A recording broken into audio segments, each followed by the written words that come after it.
Dan here from West Ham Fan TV. Bit happy after that, mate. 3-0 win here at St James's Park. Do you know what, mate? I'm buzzing because I didn't expect it at all. You know, as you know, we don't do well here.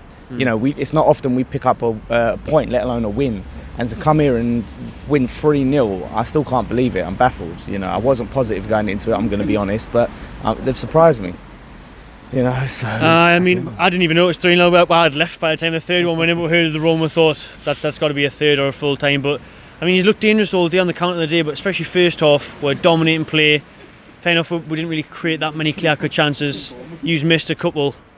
So do you think it was a fair result in the end there, West Ham coming away with a win? You know what, I think it was, but I don't know whether it's just because I'm a West Ham fan and when I'm watching West Ham I get nervous, but it was a lot of times where I was nervous and Fabianski made a few great saves. You guys, I thought it was quite end-to-end for a time, you know, and you guys on the edge of our box, but I thought you guys, which West Ham usually do, were quite wasteful with your chances, you know, and skying it, but you know, there was points where you got into dangerous positions and I was quite nervous. At 1-0, I did not feel comfortable. Even at 2-0, I wasn't comfortable. Yeah. You know, and maybe that's just because of my experience as a West Ham fan. But I don't feel like you guys didn't completely roll over and it was one-sided, as you know the 3-0 suggests. But that's my perspective as a West Ham fan. No, I agree. I mean, Newcastle really lacked any quality in the final third, really, and that was the difference. I mean, for me, it was Rondon had a chance. He was tiptoes away there from getting it in at 1-1, and then Chicharito goes up the other end, makes it 2-0, and from there, Newcastle never really looked like getting back into it. Yeah, I mean, and Hernandez, speaking of, you know, Chicharito, he's someone, you know, fans have been divided on. He comes and gets 2 goals, you know, and he had a few other chances he should have buried, and he didn't. And, you know, for us to say that, and we've still come away with, you know, 3-0. Usually we're saying we've missed chances and we've come and lost or come and got a point, but, you know, he's buried the chances. Like I said, Rondon had so many good chances, but I think, you know, and the problem with us is we gave up possession quite a bit, and I think that allowed you guys to go in the end. And we were I'm quite thankful that you guys couldn't bury your chances. But I think, like in the final third, the link-up play between Anderson and Nautovic and Hernandez, I think, is what really shone today for us. Big money signings that the likes of Newcastle can only dream of, mate. Yeah, you know, I was just speaking to a Newcastle fan, and he was just saying, you know, when I mentioned £42 million on one player, you know, and it's just crazy the fact that, I mean, did you guys you spent something, you bought a Japanese player, right? That was our 9 million. 9 million, yeah, you know, and a club like Newcastle should be spending, you know, on the same as us, you know, and the fact that it's not happening. I mean, look, you saw the protest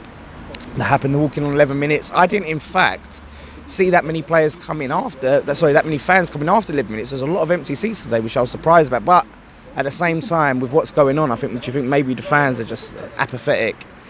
It was, yeah, I think the atmosphere showed it. I think a lot of the Newcastle fans were just down, I think, fed up. Ashley, you know. West Ham had the trouble, still do with their owners. You had that pitch invasion last season. Did that work? Does it work? What can Newcastle do to try and get Mike Ashley out of the club?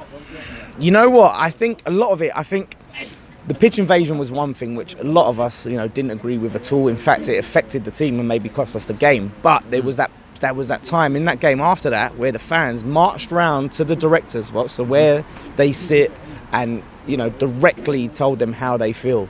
And it was very public, it was in the news, and I think Golden Sullivan thought we cannot afford to have the season we've had. But I think the difference is, you know, as much as we criticise Golden Sullivan, on some level they care. Whether it's about their image or whether they do care about West Ham or whatever, on some level they care. I just feel like Ashley, on any level, just does not care at all. You know, no matter what happens, I think it just bounces off him. You know, so I think there is that difference. But, you know, I think Newcastle fans should keep up the pressure, because otherwise what happens, you roll over and just accept it. And then, you know, he's not going to do anything for this club. He wants to sell it, but the problem is he wants too much money, so you're in this position where you're trapped. But, you know, keep attacking Sports Direct and doing your process, and just, you know, keep it up, and hopefully he'll just have enough and he'll see it as a poison chalice and walk away. You can only hope. Where do you see Newcastle finishing this season? You know, at the start of the season, because of everything that happened, I predicted it being a sort of a tough season. However, with Rafa, I've always said he's too good to go down. You guys will stay up. I think you guys will be, you know, a few places above the relegation zone. I think now it's looking like, I mean, you got those 3 wins on the bounce, which is fantastic. I think you'll finish probably around the same as us and just sort of below the top 10.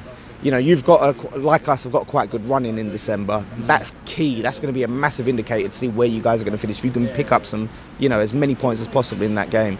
The thing that I worry about for Newcastle is beyond this season, because I don't think Rafa's going to stay because the damage done in the summer. You know, he hasn't, you know, been given much money to spend. I think he's fed up.